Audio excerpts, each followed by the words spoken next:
Allison, welcome to the Business Growth Mindset Top Achievers podcast.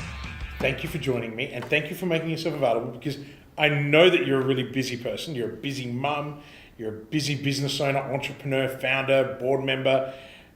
Before we dive into today's podcast, I really want you, this is your opportunity to share with our listeners, our audience, a little bit more about who you are, and then you can lend into your business, your baby, your venture right now. Beautiful. Thank you so much for having me. It's an absolute pleasure to be here. Great. Who am I?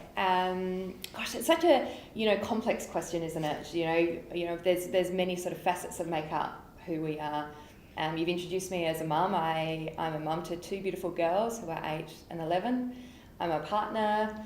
I am an entrepreneur, but I'd like to think of myself as maybe more of an accidental entrepreneur. It wasn't something I set out to achieve.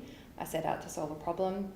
I'm a friend, I'm a daughter, and really probably summed up in being a life lover.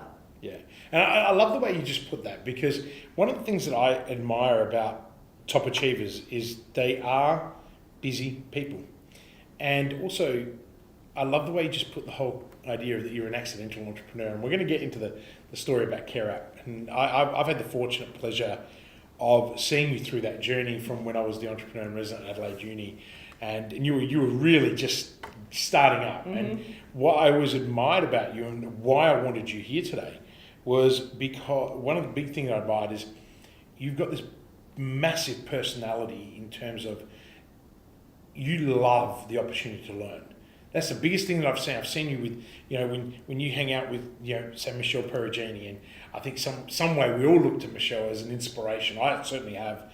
But I see you two together and it's just you bounce off the vibe, and I got goosebumps right now because it's so true, right? Like, absolutely. For me, that's what really impressed me about meeting you. It was someone who just didn't have any kind of real idea of what she'd landed in, but you were going to take every minute, every breath of air you took, and you were going to learn from it. You've probably never heard me actually say that to you before, so I hope you're taking this as a compliment. I think it's a huge compliment, yeah. and I genuinely mean it, and it blew me away, and it still does even now. Even before we went on air, we're talking about stuff, and some of the things that you've experienced and where you are, and you haven't changed, and that's what really, if anything, you've grown more.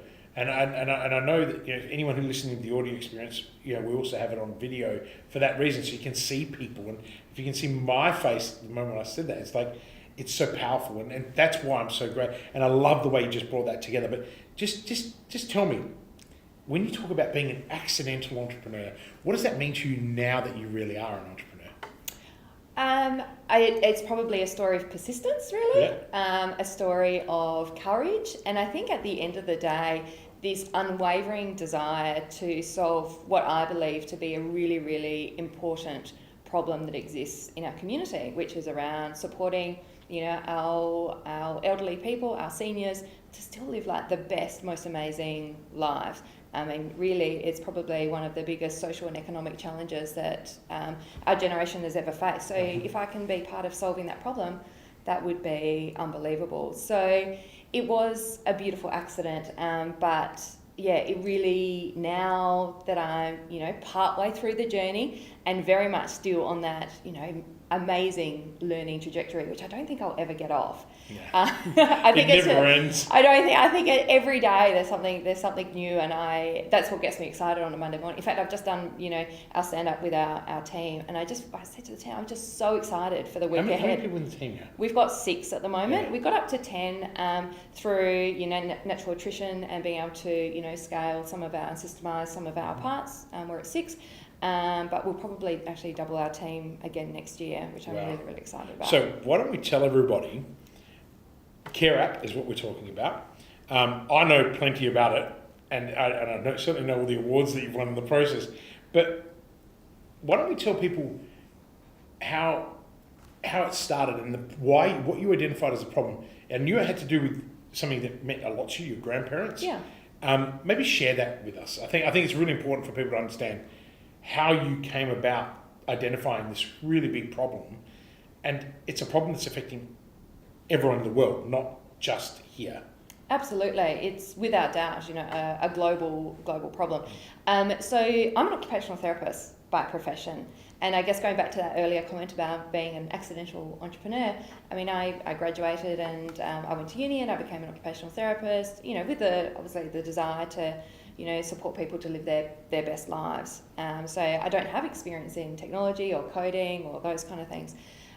So I was working in the profession of OT. I had 440 amazing care workers who were all supporting, various people out there in the community, and all doing, for the most part, a really, really exceptional job. And at the time, I was, really, I guess, blown away by the impact these people could have on, our senior citizens. I felt they were the best place to support, seniors to live their best lives over and above, even family members sometimes, a medical profession. I just felt these, the support workers and care workers were the best place to do that. But they were largely disconnected, disempowered to be able to share and connect what was happening. So many moments that they were happening with the seniors, started and stopped with them. So that was happening in my professional life. So I was an OT, had 440 staff. In my personal life, my grandparents started accessing some care and support, firstly at home, but then my grandma started having some little mini strokes and fast-tracked them into residential care. And my granddad, who was, codependent on my grandma because of mobility issues, very, very common story, followed my grandma into residential care, and unfortunately my grandma passed away quite quickly thereafter, but something happened with my granddad which was fascinating. And because his medication was now well managed, he was, at home he was either over medicated or under medicated, so really not engaging in life.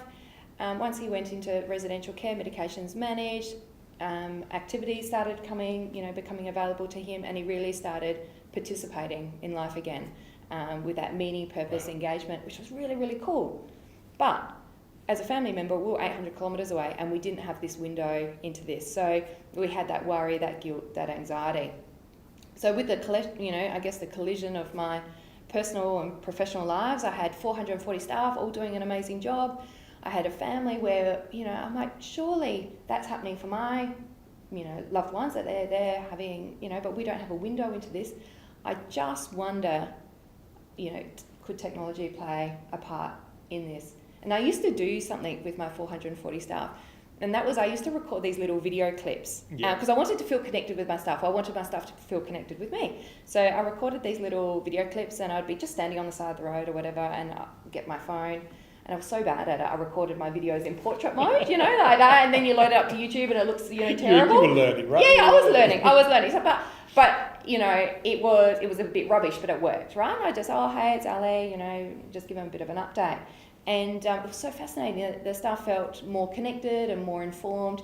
And I guess it was that where I was thinking, gosh, technology, even in its most simplest form, can really act as a conduit for supporting connection, for collaboration and building relationships.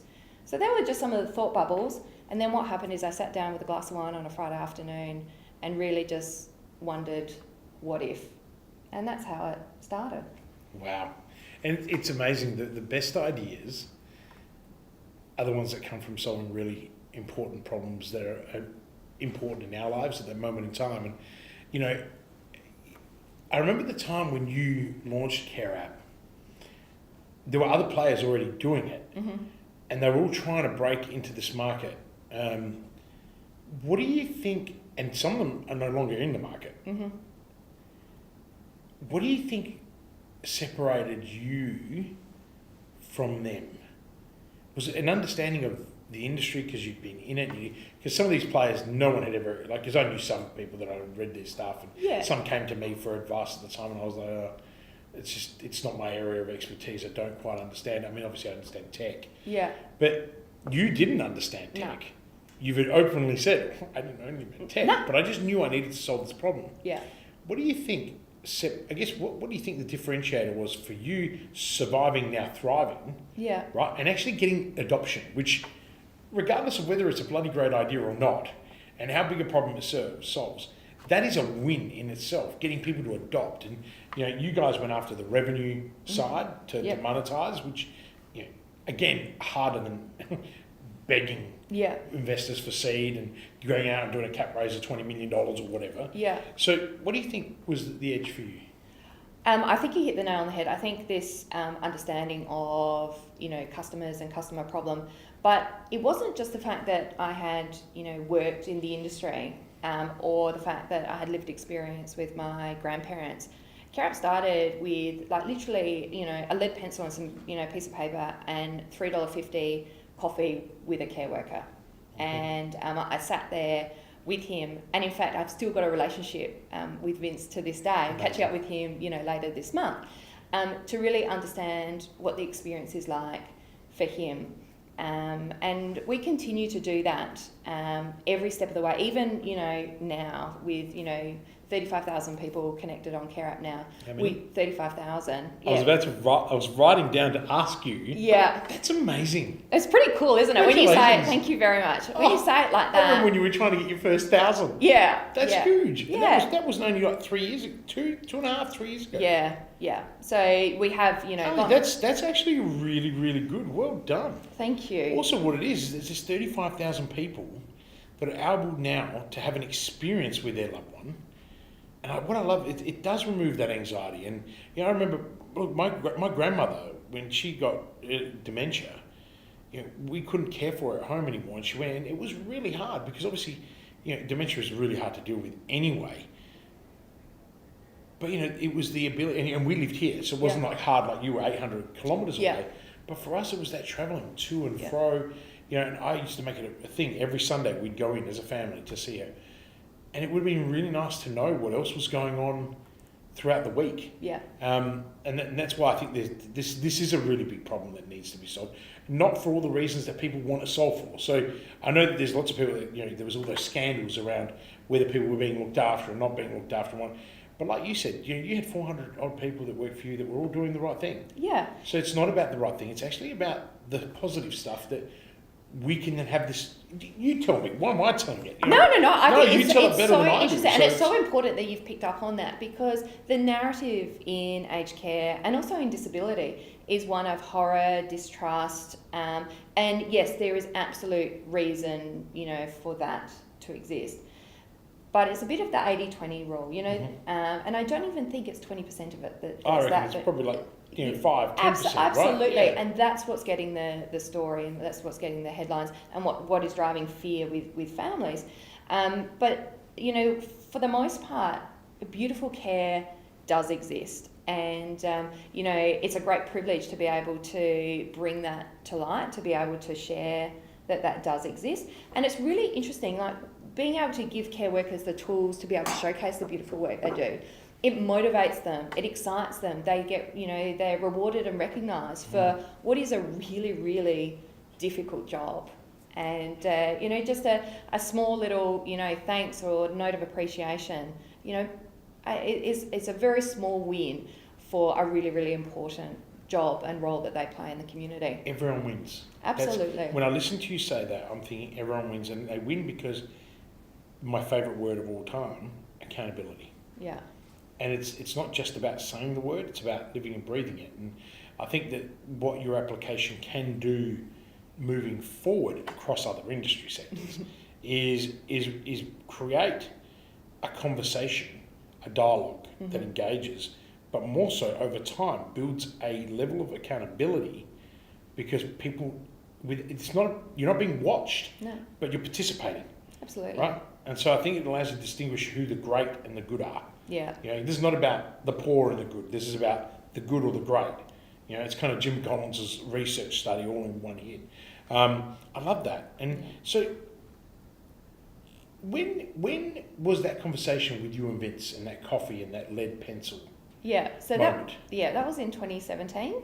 Okay. And we had the opportunity to, take that and build out a very, very first version of CareApp. And it was really, it was not the most beautiful application, I can tell you that. It was lime green and white. And I'm not dismissing, WhatsApp's, colour palette, like, it works and they're extraordinary.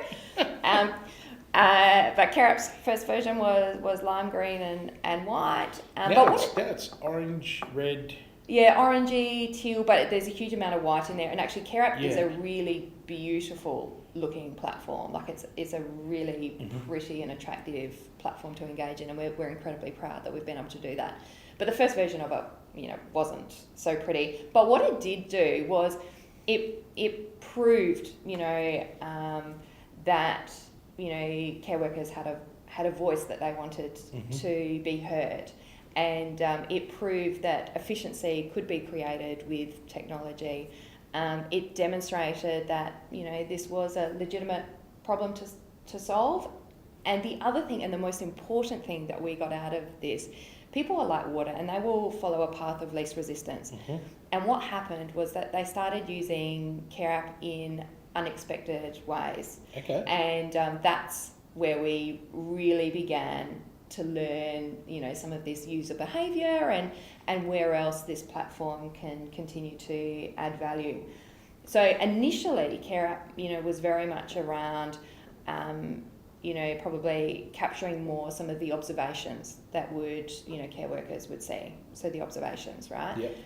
But everyone now knows CareApp for, sharing and capturing and sharing beautiful moments that happen in care. Great. And that was a learning that we had really, really early on, because our care workers were actually using CareApp not just to capture the observations of their visits and things like that, but actually to share and showcase the great work that they were doing. Which therefore then helped people engage with their loved ones because they were actually able to see what was going on. Absolutely. Like you spoke about dementia before, and dementia is a really personal part of our lives. We have a family member with really significant dementia, so it's a very personal experience for us.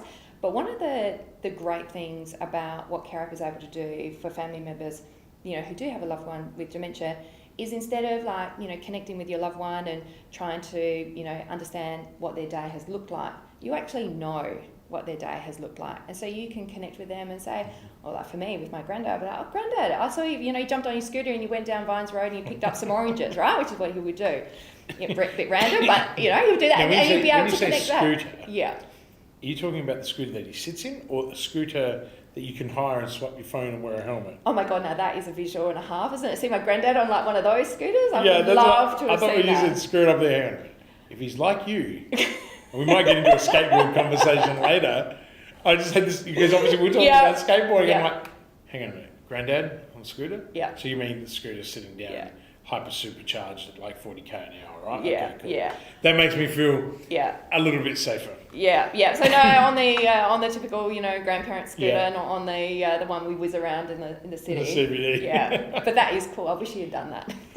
Maybe you should. You have that as a moment. Speak to the carer and go, can you just get him on one of these things, and then it'd be a really cool video. It would be. It'd probably go crazy on YouTube too. And I'm sure your children would find. I would be sharing it on our socials. Look at this. This is what living your best life, even though you're 80. This, just as a matter of interest, does he use CareApp, or is it so? Just for people listening. Yeah. Can a patient, or let's call them patients. Yeah. Can a loved one be using the platform as well? So, or is it just a carer to family member conversation? Such a great pickup. So the answer is yes. In CareApp you can. So one of the things that we do really well at CareApp is we like to think that we are ahead of the curve, that people can understand and see what the future might look like, and see how the care experience can be, more connected and beautiful, but not so far ahead of the curve that people are like, my God, that sounds a bit like out there. I don't know, understand that. Trying to become metaverse? Yeah, like that. Yes, like that exact thing. So it's just, slightly ahead of the curve that people can go. So I think we're at a really interesting, period with adoption of technology with our seniors. So we've got, a cohort of seniors now who are not, they don't have strong technical literacy skills. They do have maybe some curiosity around using things like tablets and whatnot, but not strong adopters of technology. And then we'll have, as our baby boomers come through, they'll probably, really drive their care experience, and they'll drive it through using. Very interesting transition for you guys. It will, yeah. Because I could see a lot of them wanting to be involved in that, but wow, imagine your own social platform that is private and secure, but gives so much more. Absolutely. Do you know what I mean? I think you're right. As those baby boomers come in, that connection with that. Yeah. You So know? we've got our first lot of early adopter seniors now, you know, jumping on CareApp and using it. We've also entered in the disability space now as well. So that's a completely different cohort that we're now working with. Obviously, you know, many of them have great, you know, technical literacy skills and can jump on. But we're early in disability. So yeah, we have some senior citizens that will jump on and use CareApp, but it is an emerging and developing part, but it will become a major focus moving forward. The reason why I asked that question is that I really wanted our listeners to see, by listening to you, about how passionate you have to be about that learning curve.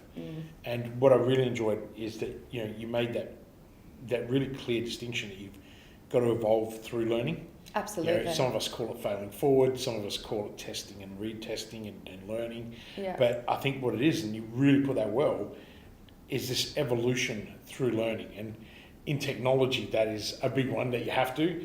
And also what I love is that you're not set in just your own way, you know, and I think that's what makes this such a beautiful, unique business, is that you're able to evolve. But I think that's a very good description of you. Do you know what I mean? It's kind of, you know, you've thrown yourself at this, and I guess I've had the opportunity to know that you get counsel from as many people as you can to help you get to where you are now, but now you're listening to the users. Yeah. And so many people fail to listen to their users, and you sit there and go, hang on a second, you're filling a need, you're solving a problem, but you're not listening to the people that are using it. Yeah. Explain that one to me. And people look at me and they're like, that's a good point. And I'm like, no, but just explain that to me. So what do you think? I mean, you built it for the people. Yeah. It's so obvious from how you just, you know, described self at the beginning. What value do you believe your business is adding to the world then? If you were to try and encapsulate that into a phrase or a word, what would that be? My gosh. What value? I think, you know, we're respectfully challenging the status quo on what the care experience should be. And we talk very much about beautiful care at CareApp. And I think historically, care has been, you know, transactional, and it's been highly medicalised. So if we think about what care services are, provision of meds, transportation, personal care, so having a shower, putting some food in a person's, you know, freezer, you know, all of those were all very, very important basic human needs. That's why I like how you phrase that. Yeah. So, but they're transactional, and I feel like that gets someone to the starting line, right? That gets someone to the starting line of their day. So if we're now showered and we've, you know, our hygiene's all in, you know, good nick, and we've taken our meds and we've had a bit of breakfast, what's next? Like, why are we doing all of those things? And I guess that centres around what we really believe, which is this notion of living beautiful lives, you know, beautiful care. And that's around meaning, purpose, engagement, doing cool stuff, you know, putting a smile on your face, having a laugh. And that's activities, that's, you know, experiences, that's connection, that's friends, family. And I think that's what CareApp is bringing, you know. Interesting. Is that where CareApp was bringing, but I'm just cautious. It's a podcast. We're filming. No, I love what you just said to me. Has intrigued me because, and I know I'm going silent because I'm just trying to phrase what I want to say. It sounds like there is another user experience that you're developing. Am I onto something here, or am I just planting a seed that isn't there? No. Well, yeah. I mean, you've picked up very, you know, throughout this that we are always evolving. We're always learning, and we Maybe don't something stand you can't still. talk about, but I actually don't know any of these. So I'm listening, and I'm like, okay, you're either onto something that you haven't worked out, but you're highlighting, or you're already working at it. Yeah. These activities, these you're about to add another layer, I'm assuming, somewhere along this journey. I think it's a really interesting concept that you're talking about here, because, you know, CareApp is all, you know, we're well known for being able to capture and share those beautiful moments. So what else can we do as a platform to enhance and support that? Do we How continue? do you lead that? How Yeah, do you lead it, right? that's exactly So I'm right. all about leadership, right? Yeah. So one of the biggest things that I focus on with my clients in particular is how are we leading the conversation? Yeah, There's no point in just being the solution. yeah, How are we leading it? How are we taking people on a journey that they don't quite know that they're about to go on? yeah, How do we support them? And I hadn't thought of this until you started talking. Then when you said that, I was like, you're onto something already. Like, you have to be. And if you're not, I've just planted the seed. And I don't think I've planted the seed is kind of where I'm going with this. And we might leave that for another conversation, unless you want to share whatever it is that I may have picked up on. But is it something that's in the pipeline? yeah, absolutely. I mean, Okay, good. absolutely. Yeah, we're very firmly. I can kind of see how it's unfolding. My mind is just racing. I don't know if you can see it. If you're watching it is. on It video, is. I can see it. you'll see it. And you're excited by it as well. I'm totally excited by it. Yeah. Because, I'm excited by it because it's absolute monetization, right? But it's also gifted around user experience. Absolutely. And it's about creating a better life for someone, which is, I've got goosebumps all over me. You summed it up earlier. You actually want people to live a better life. Absolutely. And I don't think that's your OT training or your relationship. I think it's much earlier. And this is why I'm going to ask you this question. What in your childhood then shaped the type of entrepreneur business person that you are now? Oh wow, that's really interesting that you ask that. I reckon I may have had some of the innate qualities of what, you know, people perceive entrepreneurs to have. I think they showed themselves quite early on as a child. I think the thirst for learning, the idea to unpack and understand, to not accept that things always have to be the way they are, that maybe there is something more or better or different, or, you know, curiosity was always was right there.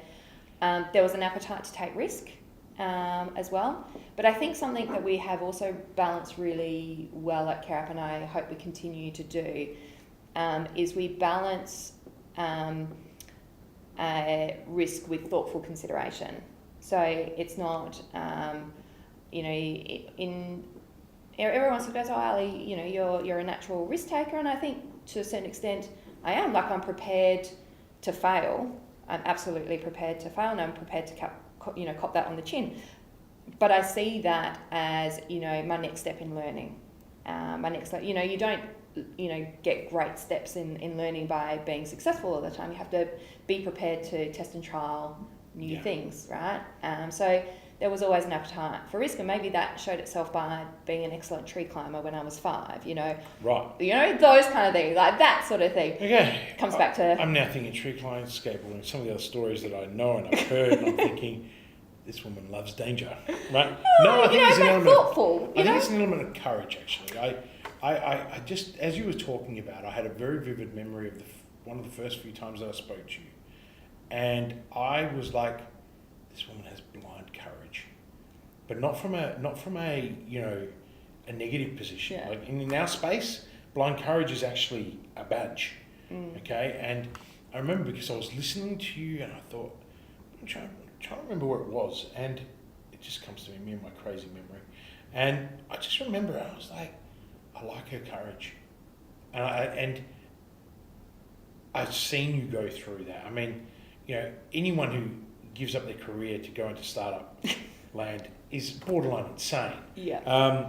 But you have to have this curiosity, but this courage, this badge of bravery. You know, Brené Brown talks about it a lot in her work.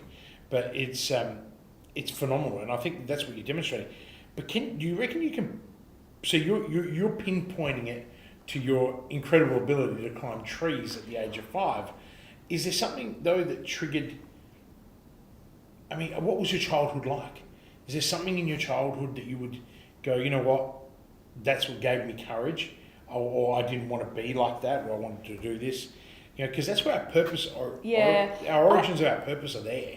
I don't think there was ever a defining moment, per se, but I had a brilliant childhood.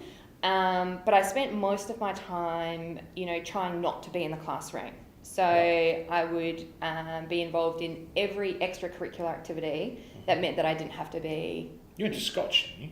I did, yeah. I finished So you would have had plenty of grounds to disappear on. Yeah, well, that was for my senior school, but not in my junior school years, not in my formative primary years. I wasn't at Scotch. Did every extracurricular activity to avoid being in the classroom. So I was, heavily involved in sport, in music, all kinds of sport, because I didn't particularly like being in the classroom. And I actually struggled quite a bit with spelling. And you maybe look back at my time at school and maybe put a little question mark over whether I was a bit dyslexic. Yeah. So anyway, I really, really disliked being in the classroom. I had a good time at school. I was quite sociable, loved to chat, that kind of thing. But I didn't like particularly failing spelling tests on Friday mornings. Right. And so what set you up for the weekend? Didn't absolutely, absolutely. So not my favourite, Friday mornings doing my spelling test. But what actually was really interesting, so I actually got this bit of identity that, I'm not, terribly smart, in primary school, because I wasn't strong in some of those, more basic kind of things. I was very, very strong in the, creative. So I was very good in art. I was quite good at PE. So I'd spend my time there, but not good at. But as I got, further towards high school, and in fact the last couple of years of high school, I actually did exceptionally well. I got the academic prizes. Was it discipline? Yes, it was discipline and focus. But what was really interesting at that point in time, I'm starting to do subjects like economics, subjects I find really interesting. Subjects that I feel like resonate and I connect with, maybe that provided that focus or purpose or connection, or I just got it. I don't know. Computers became a thing, so spelling was no longer a thing. Yeah, now we're showing our age. Yeah, I know computers became a thing. So off I was, typing away. Email. Absolutely. I discovered email just after I left high school. I was like, and I look at my son's already got an email address and he's 6. I know, my daughter now emails me through the day. And I'm like, oh my God, when that first happened this year, it blew my mind that I got this email from Liv. And I'm like, oh my God, this is my daughter. Email her back. But she uses it like a messenger. Like she doesn't do all the pleasantries around it. It's just a real where shall I meet you for pickup, mummy? It's interesting how children do that, by the way. Yeah. I write emails like that and it's taken a very long time for people to get used to. I've got no time. Yeah. So there's no hi. Yeah. If I'm writing to someone and I need something, I write dear. Yeah. Right? Because to me, that's, I need something, so I'm going to be really nice. Yeah. But even my staff, it's taken them so long to get used to. And don't write back to me with, hi, Christian, I know you're writing to me, so it's okay. And it's literally this. And it's really cool because children, my son does that. I mean, what blows me about children today is my son uses Siri or Google. Yeah. To ask a question, whereas I still get my phone and I type. Yeah. And he looks at me, he goes like, Pa. I'm like, what, Leo? I actually have an EA, so I just have to just send her a message to do my work for me. He's like, yeah, but you can just use Siri. I'm like, does Siri know everything? He goes, Siri knows everything. I'm like, I know. Knows us better than we know ourselves. Yeah, it's got to make children blow me away. And we're talking about childhood. Yeah. What have you learnt by being a busy mum with children, taking a leap of faith in your own business? I think it's made me a better mother. I would say becoming a father's made me a better businessman. Yeah, I think it's I struggle with being a father. It's something I have to practice really, really hard. Yeah. But there is that conflict. It's interesting how you think you've become a better mother. That's brilliant, right? Yeah, I think I'm a better mum, because of it. I get to show how you can create something from nothing. I can show them with a bit of, persistence, courage, purpose, surrounding yourself with, community, that you can, achieve what you think may never have been possible. And I think that's a cool thing for young girls to see. So, and we talk about, the impact of my childhood, and it actually has had an impact on what I'm like now and the way I contribute back. So In what way? Yeah. So as a child, I felt like being at school was a bit, it's a bit tricky, and being boxed in a classroom was like not my favourite thing to do. Highly creative, great on projects, all that kind of thing. Now I do quite a bit of work with schools around, innovation and entrepreneurship, and working with young students to show them what, passion and purpose and opportunity and courage, when those things, come together, what can be created. You love giving back, and I can see it. I hope it's coming through for people listening. Yeah. You love giving back, and I think that's what makes you uniquely special, is that you are doing this for a whole bunch of reasons. And even the speaking gigs that you're at, you're never talking on behalf of you and your company. It's always on behalf of what you can do more for people. And I think that shows great leadership. That's level 5 humility. It's perfect. Yeah. What's really interesting, but I was very, very fortunate that as I started out with CareApp, I did have a beautiful community around me. And at one point, because I'm a solo founder, brought CareApp to life, seemingly on my own. But that's actually not the case. And one day I was sitting down and I was trying to create a PowerPoint presentation, and one of the PowerPoint slides was actually going to be the face of everyone who had contributed, made a meaningful contribution to helping me elevate my vision for CareApp. And I was going into everyone's LinkedIn profile and copying and pasting their photos. Sorry, everyone. And it just got to the point of ridiculousness that it was actually an unmanageable That's task. really special, because what you're saying is there were so many people that contributed to your learning, which is Absolutely. amazing. And I feel that if there is a way that I can do that for others, that's a wonderful thing to be able to do. And the best bit, best bit about it is you never walk away from those conversations, without taking something really interesting or learning something more, or being challenged, or have a new idea. So there's a really big lesson here that you haven't addressed because you were involved in it. Yeah. As an observer, when you came into the scene, which I was obviously very heavily, almost central at the time, you didn't just turn up, you showed up and you stood in the middle. And I think that's the biggest lesson to anyone listening who wants to actually step out of what they're doing, is don't just step out and step in somewhere, actually do something about it when you're in there. Yeah. There was no shyness, right? Like you were there, you spoke to everyone, you engaged with everyone, you worked the room, but not in a way that you felt used, right? And I guess I'm trying to explain this so people truly understand what it took for you to make that transition. And again, it's probably another compliment from me to you.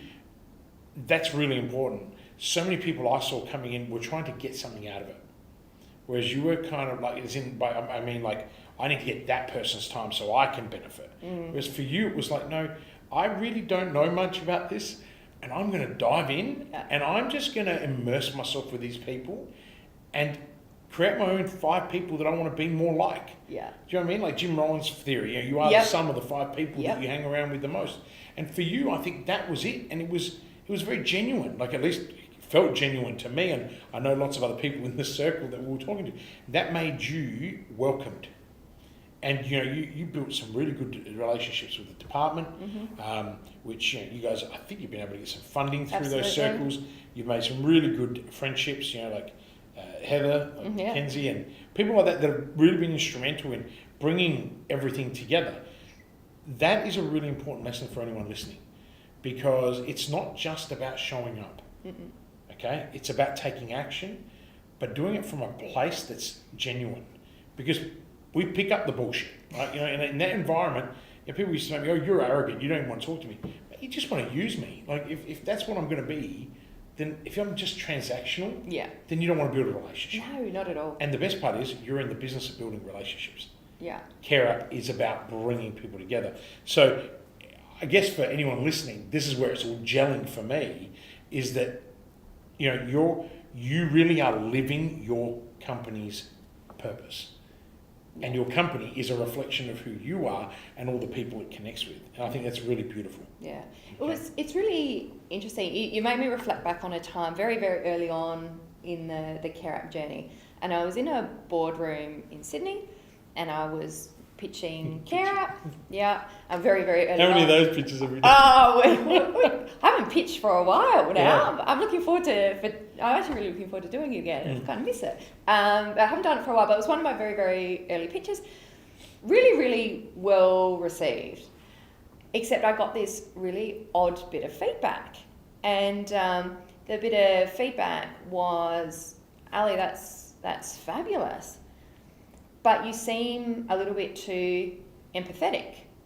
And I'm like, oh, and I said, okay, that's really interesting. So I take that as a compliment that I really, really care about our potential users and customers. But can you unpack that a little bit more and how you see that as a concern? And they were like, oh, we're just wondering if that, get in the way of commercializing or monetizing your product. Gotta love investors. Yeah. And I was like, wow, that's really an interesting observation. Maybe not the right investor. Correct. And also, I feel so strongly that if we do really care for our users and our customers, and we are, working towards always providing great value and an exceptional experience, value is rewarded, and it's rewarded through payment. Ultimately in the day, and we proved that last year after we, went to great lengths to, ride the challenges with the industry. We're right there in the trenches with them, and ultimately we were rewarded with that. Amazing. With payment. But yeah, it was so interesting. I think it's an interesting concept to be like, gosh, empathy considered maybe a weakness, where in my view it's a great strength. Hence why I immediately said wrong investor. Yeah. In this line of work, I'm as an investor and as someone who's been on the other end of both ends of my journey. One thing, and this is another great lesson that you've just highlighted, being able to identify whose money you should take when you are building something, regardless of where you're at in your life. Yeah. Is really, really important. And also, investors need to be aligned with your values. By their standards, it's probably really good advice, but it also got you thinking. Yeah. That's also the other part of that. And so I think that, that in particular investor made a good point. And for you've been able to reflect back on that and go, no, we're going to stick to our values and this is what we're going to do. But I'm going to take that on board because, yes, if you're too heavily invested, you may not be coachable. And therefore, if people are looking for a 20x return for their dollar, well, then that may be a challenge. And I think, it also comes down to the people that invest. I mean, I'm a terrible investor sometimes because I invest in the people. Yeah. I'm a big believer in the founder, and if I invest in someone's idea, even though I have done this before, I've invested in terrible ideas, but invested in the founder, lost money, but the third iteration of the product by that founder has made me all the money back plus 10 times. Yeah. And so people always say to me, why do you take that risk? My accountant says, why do you take that risk? Yeah. It's a risk you don't need to take. And I'm like, well, it's small in the scheme of things, but my objective in life, my purpose is to live with purpose. Yeah. So I want to teach everybody else to live with purpose. So I'd be a hypocrite if I don't invest in someone who I believe in. Yeah. Their idea might be shit, but you know what? I can coach them to something else because you cannot replace good values. A good person will iterate on their idea. They will put out, some sort of low fidelity, proof of concept, learn from it and iterate from it. And if it's a shitty idea, I'm sure they will work it out pretty soon if they've got the smarts, and that's where it comes back to the person. Yeah. Yeah, and so that's why. But I always happily admit, people say to me, it's so funny how you admit that you're a shit investor sometimes. I'm like, I'm a shit investor because as a good investor should only invest in a good idea. Yeah. Right? But you know what? You want to be a great investor, you got to take the hits with those great people. Yeah. And that means you got to invest in the person. Yeah. And, I think that's where a lot of people can see the merit in your application, but I think they see a far greater merit in the person that's sitting in front of me now talking on today's show. We've all faced major decisions in our life that have resulted us in making choices, right?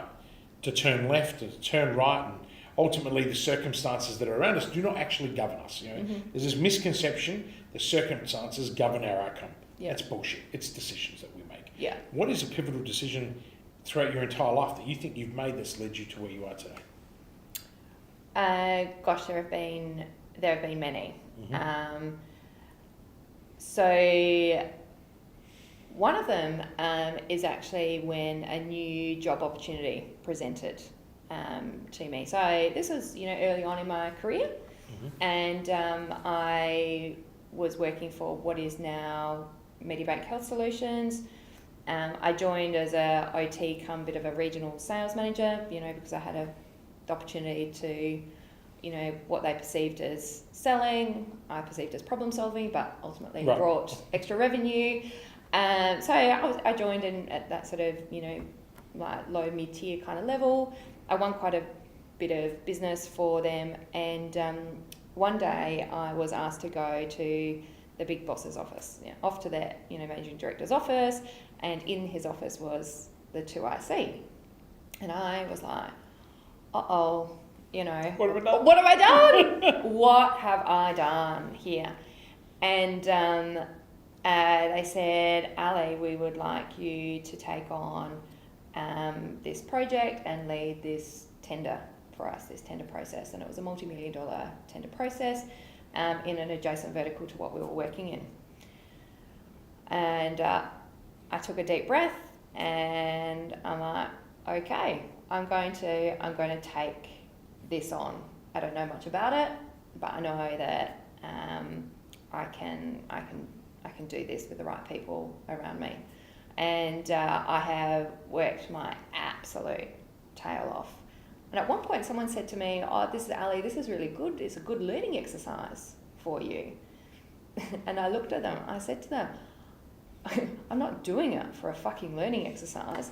I'm doing it to win it, or we're not doing it at all. Yeah. And that was a moment in my life where I guess I realised I had the backbone and conviction and, I don't know, grit to take on some of these what seem like Everest kind of tasks. Yeah. So that was one sort of in my mid-20s. Let's fast forward to last year, to COVID. So CareApp did a seed raise very, very late 2019.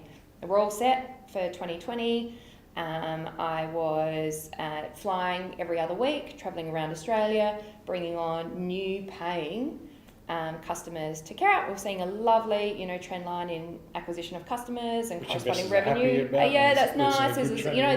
this is, only a few months after closing out our seed rise, and we're just seeing this nice little, encouraging, trajectory. And then I'm sitting at the Fringe on a Sunday afternoon, 16th of March. I think 16th of March was the Sunday. Total shutdown. Well, it wasn't quite shut down there yet, but the crowds were thinning. Thinning. And we were seeing, like, overseas, this thing, coronavirus, I called it corona back then, was like Armageddon. That was, I thought, oh my God, like, if this Armageddon really takes off in our shores, we know what gastro and we know what the flu, influenza does to aged care. Like, Rips through very, very fast. absolutely, it's And catastrophic. It's catastrophic. I thought, if this coronavirus is, like that or worse, this is gonna be a big problem for us. No aged care provider is going to take our calls. What are we going to do as a young emerging company?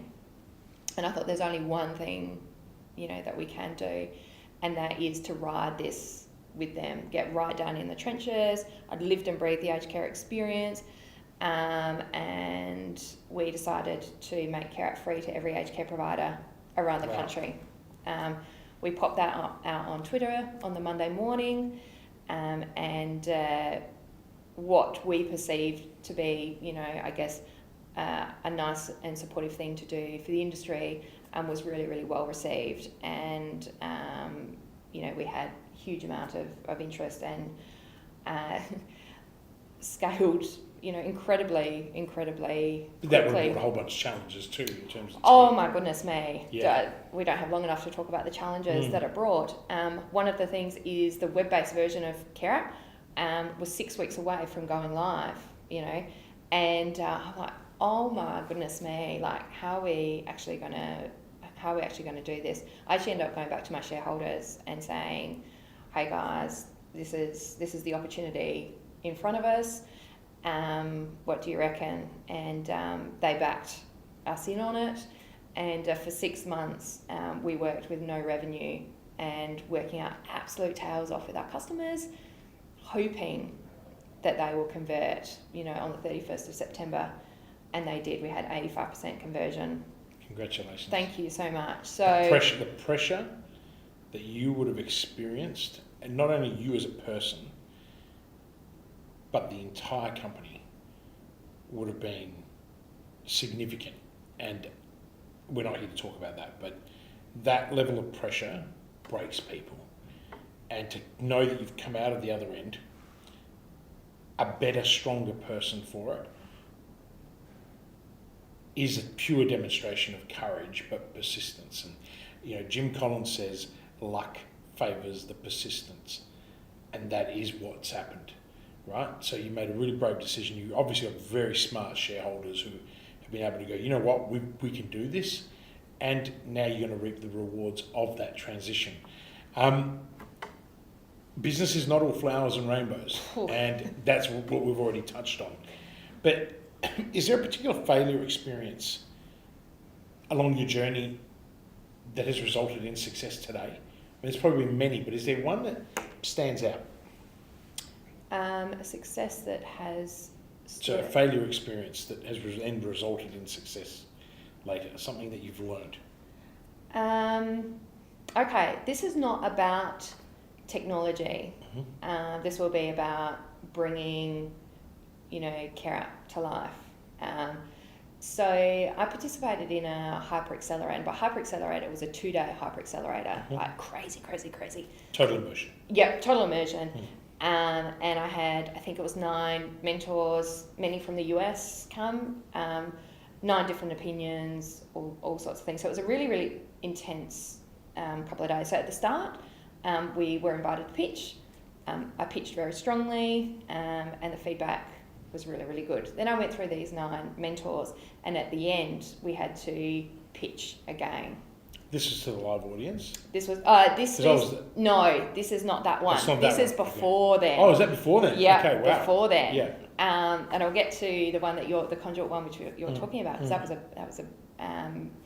I think this that was the learning. I think it was a huge step for you guys, the Conduit Accelerator. Oh, it was the unbelievable. Rocky Ventures one day. Yeah. I saw you guys go from, are they going to make it, to, oh shit, they're going to make it. That was in the room at that pitch. Yeah. Yeah, so this was... Because I was in the investment room afterwards and we were talking about it. Oh, really? Yeah, so this one that I'm speaking about was how long before? Maybe about 9 months before. Okay. So 8 months so before. Early. Really, really early days. Anyway, I got up and I went to pitch, and I got like the first maybe sentence and a half out. I froze and I ran off.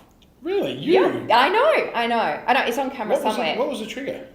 The trigger was that I didn't back myself in on this one. So I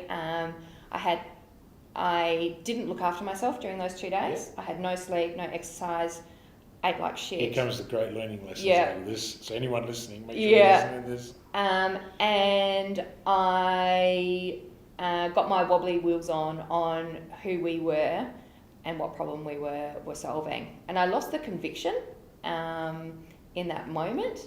And because I'd lost, I guess, my North Star, my sense of purpose, I couldn't pitch with confidence. And I just How'd you get it back? How did you recover from it? Because some people don't recover from it. Yeah, I did. Well, I threw out the top that I was wearing. That was one thing. That's gone. I love how you associate it. That top is gone. Yeah, that top's gone. That went in the bin. So that was one thing. And the other was I actually got some advice. I met with someone who I'd met earlier in the ecosystem, Sharon Farrier. Yeah.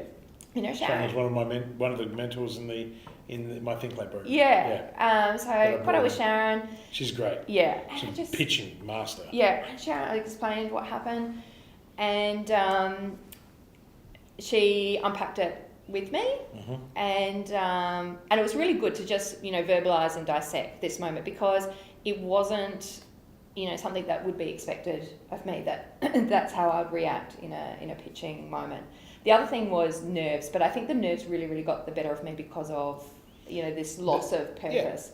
But I think also you were immersed in 2 whole days, which, by the way, I believe in immersive learning, but not in immersive destruction. Like having owned several tech companies that, back in the day we used to live on protein powder and, anything you could consume there and then, Red Bull. Now, the advice that I give people is please don't do that. Yeah. Like, go home, get some sleep, get some rest, get into it. And if we're going to try and do some bullshit hackathon, right, within a couple of days, then that's not really, that's just exploitation. Yeah. Right? And I think you've got to be really careful about that, because anyone listening is probably thinking, God, Christian's grown up. It's not about a sprint. Yeah. I've been sprinting my whole life. Yeah. I used to run a 90-day sprint program, and now I kind of I call it the 90-day marathon. Yeah. Because 90 days is a long time. Absolutely. It's a long time to start up, But it's kind of like you can't sprint for 90 days. No. It's just not, and especially someone, like, I really have an admiration for women who are mums, who are wives, who are partners, who are, and then go off and do this stuff. I mean, I'm very fortunate and blessed, as everybody knows. 85% of my customer base is female. Yeah. And I love working with them, because they have getting someone to have a sense of deep purpose is so much easier when they're under so much pressure. That mental load is just full on. And I think for you, what you've been able to do is build an incredible amount of resilience from your failure experience. And it's made you better, stronger, more determined. I wrote down determination. Would that be correct in saying that is the grit you've developed from that experience is why you are where you are now? Absolutely. And I'm excited about pitching, by the way, because that's what you're like, I miss pitching. Yeah, I know, I said that earlier, yeah. So I had that, really quite horrendous moment, which really shook my sense of self and confidence, because, something that I thought that I was quite good in was talking and verbalising, telling the story. And I completely failed in that moment. And you just referenced the conduit hyperaccelerator that I was involved in. That was such a cool experience. How cool is Heather? Oh, she's amazing. She's absolutely awesome. Amazing. So that was a 5-day hyperaccelerator, 8 months after I had, had this horrific kind of fail. And I had to pitch at the end. And I'm like, oh my God. Like, I was terrified beyond belief. But I also knew there was a couple of things that I'd learnt from my earlier failures. One was, a strong connection to the purpose and problem I was solving. Not in a sense that I was arrogant about not shifting and changing and learning with it around market opportunity, but that I needed to, this is my reason for being around CareApp. I knew to surround myself with other people, to eat well, to get some sleep. It was minimal, but to get some sleep. But the other thing that I learned was how to manage nerves. Okay. And this was this is something I actually speak to school kids about now when, they go on their little innovation journeys, and we talk about, nerves and what nerves are. And nerves are only, it's only adrenaline. It's just neurotransmitters in our body, right? And the funny thing is, when we're excited, we also get the same, release of adrenaline and, and so now, and what I was doing before you saw me pitch was I actually did a mindfulness exercise to go, oh my gosh, I am super, super nervous. I am so nervous right now about pitching. I've just had this horrific fail. I'm going to pitch, all that self-talk. And then I start going, oh, that's really interesting. I feel my heart is racing, I've got goosebumps or whatever. Oh, that's adrenaline that's playing in here. Okay, if that's adrenaline, is that actually because I'm excited? Maybe I'm actually excited to be pitching to these people. they're coming to see the story that I've got to share. And actually, it's a bad story. It's a pretty cool problem that, you know, most people can identify with and connect with. Maybe they'll be really interested in what I've got to say. So actually starting to shift my thinking. Your mindset. You've just taken a fixed mindset, turned it into a growth mindset. But what it is this incredible gift that you've now been given around being completely and utterly aware. Yeah. Through self-awareness. Right? So that mindfulness, because I was going to ask you a question, when you're overwhelmed and unfocused, what do you do to get back? Yeah. Brilliant share with everybody. I mean, and that's not just for school children, that's adults. Absolutely. You know, like people say to me, Christian, you're never ever nervous. Man, I'm always nervous. It doesn't matter how many times I get on stage. I mean, every time I say something, I've got to be careful that a journalist isn't ready to jump on it and criticise my spelling. Yeah. You know, it's no secret. And what did I do to combat that? I went out and became a writer for some of the biggest magazines in the world. Yeah. Why? Because that's how I deal with it. Because I've looked at life and gone, if I'm going to be shaken by adversity, I need to be better. Yeah. Right? And there's lessons you learn. You do stupid shit, you say dumb things, pay the consequence. Some pay it with nothing, others pay it catastrophically. But I love what you've just said here. You have been able to identify really by looking inwards. Absolutely. And going, you know what, how do I learn from this experience? Then you've gone out and used something. So you've gone and gone, okay, I'm going to go try mindfulness exercises. And then turned what is perceived as a negative into a positive to drive you. And that is brilliant. And you heard it right here today on the podcast, right directly from Ali. Now, what habit or behaviour do you think has improved your life the most? That's actually really, really simple. So starting CareApp, and I talk about it being a beautiful accident. And if I had said in 3 years I want 35,000 people connected on the platform, you know, and some of the other, you know, working with some of the largest providers around Australia, I would have thought it was ridiculous, right? Unachievable. But when I broke it down into what am I going to do over the next 24 hours to push me a little bit further down, you know, this goal of, you know, that this vision that I'm seeking to achieve, it didn't seem so insurmountable. I can do this over the next 24 hours. And those 24 hours add up to a week, which add up to a month, which add up to a year. And they don't just add in, you know, they multiply. So basically taking your goals and chunking them into 24-hour tasks or activities or anything that gets a result to get you closer to your goal would be the habit that you would want other people to develop. So if I can get to the end of today, for example, and go, okay, well, I did this awesome podcast today. That's really interesting because more people are going to hear about CareApp. Mm-hmm. Well, that's a great goal, and that is going to, you know, get us further towards, you know, achieving, you know, the vision that we seek to achieve, which is to have, you know, as many people connected with their loved ones, you know, via CareApp. So yeah, we chunk it right down into 24 hours. And even if I do that with you know, as a mum, what can I do over this 24 hours to put a smile and a laugh, you know, with my children? Make sure that they feel, you know, safe, loved, secure. So it's chunking life down into those, you know, 24 hour units, and I love that. It makes it much more easy to understand. I think breaking everything down to something that you can bite and digest and be able to take action on quickly is really, really important. Now, I know we're running out of time. I know you need to go, and we could sit here forever. Is there, I don't know, are you a reader? Are you a big reader? Not particularly. No. Okay. Is there anything, though, that you've read that you think would be impactful on someone else's life, be it in business or in life? Anything in particular? Or what's your favourite book? And don't say Mills and Bourne's book, because that's not going to benefit anyone listening to this podcast. Right? Because how did you know? How did you know? The only reason I know about Mills and Bourne, my mother used to read like a book a day. Yeah.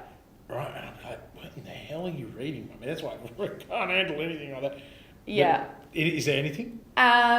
So, well, it's probably a bit of a tricky one to really think off the cuff, but I do look to Brene Brown or Richard Branson, Simon Sinek, you know, for inspiration for particular things in particular moments. So sometimes I feel like, you know, I need a little pick-me-up or guidance. Or actually, even Janine Ellis, right? Actually, I'll give you something that's been front of mind for me with her. So there's been, quite a huge personal sacrifice that has come with building a company. Startup company, probably know and experience and understand that yourself, right? Yeah. And at times that's a bit frustrating, like, oh my God, like, seriously? Like, surely, there is a far easier path that I could have chosen. Oh yes, there could have been plenty. Absolutely. Like the OT industry's gone gangbusters. You can't get enough of it. You could be charging like $250 an hour and sitting in an office, like changing young people's lives. I mean, sure, I could sit here and tell you. But to reflect back on even people like Janine Ellis and some of the personal challenges she had to go through in order to achieve what she was looking to achieve with Boost and her epic retail enterprise now, Zoo. It has been, a lovely little reminder that, our journey, while seemingly unique to us, we're actually not alone. And that's what I love about the entrepreneur ecosystem. Brilliant. Is that, we're not alone. It is a unique journey, but we're not alone, and it's a shared experience. I love the way you just put that, because it's true. We're not alone. And I just want to say, again, it is much harder for women. It's getting easier, but it's still hard. No matter how many quotas we want to put in, which whether we agree on quotas or not, it is irrespective. Everyone needs to have the same opportunity, and it is harder. I get the privilege of working with women every day, some in very, very high positions, where they own hospitals, and getting buy-in from private equity investors at that level. If they were a man, they would get in faster. And I know that a lot of my fellow men don't like me saying that, but I've seen it firsthand, and I think it's bullshit, and I think we need to call that out. I mean, I've got a daughter, and I want her to have the same opportunities, exactly the same as my son. There should not be, and I think I'm one of the lucky ones that has always lived with that philosophy in mind, and I took it for granted for a very long time. So you've got to shoulder a lot of responsibility. You've still got to raise your two beautiful girls, and you've got to do that and then raise all these other children in your business, because they're all coming up the rank. They're looking to you as a leader. I want to leave our audience with one final thought, and that is, one final learning. If you had 3 lessons that you could impart on anybody listening today, what would those 3 lessons be about, life or business? Okay, the first one is around making sure you don't lose connection with friends and family on this journey, because ultimately, at the end of the day, they're the people that, will be your support, your rock, success or failure. They will be the ones that will be there to ride that journey with you. And I'm so lucky that I've been able to have that support. Both people who I knew before I started on the journey, but now this amazing group of people that I continue to ride that journey with, a new bunch of friends and... The tribe. Absolutely. And entrepreneur family. So that would be one. The second is around that 24-hour piece. That's a really powerful piece for me, being able to shift the dial, however big or small, over the next 24 hours to get you closer to where you would like to be. And the last one is sleep. Like, sleep cannot so be... Underrated. I know. Oh, underrated. I know. Sleep's so important. No, I've always... Look, I'll never forget, they wrote an article about me 12 years ago saying, we found Christian's secret to success. He doesn't sleep. And I've always been a 5.5 hour sleeper. Yeah. But that is exactly what I need. If I sleep less, I'm a disaster. Yeah. If I sleep more, I'm a little slower. Yeah. But I think you're right. Sleep is underrated in terms of what it can do for you, but you've got to find what's good for you.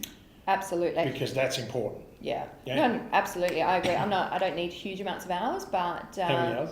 I need probably 6.5. Ah, okay. Yeah. And that, by the way, that seems to be the trend that I'm now seeing. Yeah. Right? Like I've crept up to that 6 hour and 21 minute mark. I know because I track my sleep and I track how many times I wake up, intervals. Yeah.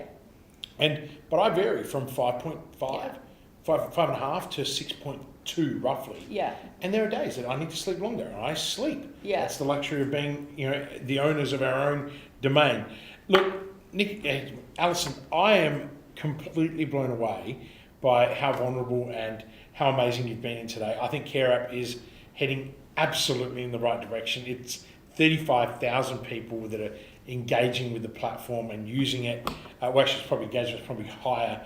But I want to thank you for taking the time to come in today and sharing your incredible story, but also demonstrating to me that you are a better person than you were when I first met you, and that's amazing because you're already a good person and now you're heading to great.